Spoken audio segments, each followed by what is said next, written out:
أنت قرآن كبرنا يسان دردارا قارن سينا يايو قرآن كشو كل جين مجعلين كل جين قرآن كشو مجعلين إلهي قرآن كهنا وضبر كل جين أنت ماشي فرد أنت دبدا فرد أنت تاجر أنت كل أنت ندقيشان شيء أنت ناركيشان قرآن كالله نوضبر أهل القرآن يا الله نقدم قرآن كمركع برنا يسوع وقت شيء قرآن كدد بدن بسؤال يوديني سيدا ugu sahlanay quraanka loo baran karo sida ugu sahlanay quraanka loo baran karo inaad quraanka waqti fiican siiso iyo ku celcelin fara badan iyo takraar fara badan adoon quraankii waqti siinin baad leedahay quraankii waan baran kari waayay ee waqti baad siinin marka inta quraanka aad ku mashquulsan tahayna iska jooji mashaaqil hadda maanta adduunka fitnada ugu weyn ee dantii oo dhan naseejisay waa bahalkan weey telefoonkan gacanta aad ku wada haysataa هذا حتى مركا إريد كسي بحيا قبل والبوه الكسل سو أرديش هسا ليش؟ محل فرق حوية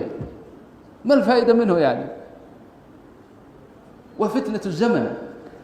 خاصة أنت قرآن كتحصيل كيسات كجرته ما لسه كذلك مد يربى جراء غير هرجس واحد ده دنك هذا البيدان دنك هذا إذا ما قال محل هني هل كان ما دنك هذا البلد؟ دنك هذا لا دنك هذا دنت كهذا الكديش كان كلا إسكداف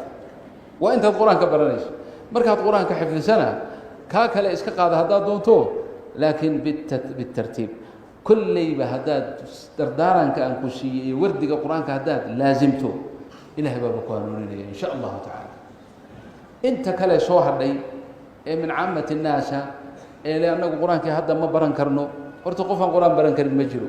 waxaan indhahna ku aragnaa khaasatan dumarka oo daa noqday oo haddana quraanka ilaahay xifdiyo waa aragnay intay barteen marka sidaas darteed dadaal oo quraanka barta qofkii aan xifdinaynin isagu ha akhristo oo yawmiyan wirdaha ka yeesho dardaaranka guud ahaaneed ee caam akaaway kallabaade ugu dambeeyana waa ducaatan ila allah wa ila rasuulillahi baatihi diinta ilaahay mashriqan wa maghriban meel kasta adduunka cid kale laga sugaya male oo idin kaan ahayn niyasta ina diinta ilaahay aad shaqaale u tihiin oo aad fidinaysaan mashriqan wa maghriban diinta ilaahay gaarsiinaysaan taan niyasta biidnillahi tabaaraka wa tacaala dhikrigana carabka ku haya dhikriga ilaahay carabka ku haya wuxuu nabigu sallallahu alayhi wasallam nimba wuxuu ku yiri wa hada aakhiru kalaami wuxuu ku yiri ya rasuul allah kathurat alayya sharaa'icud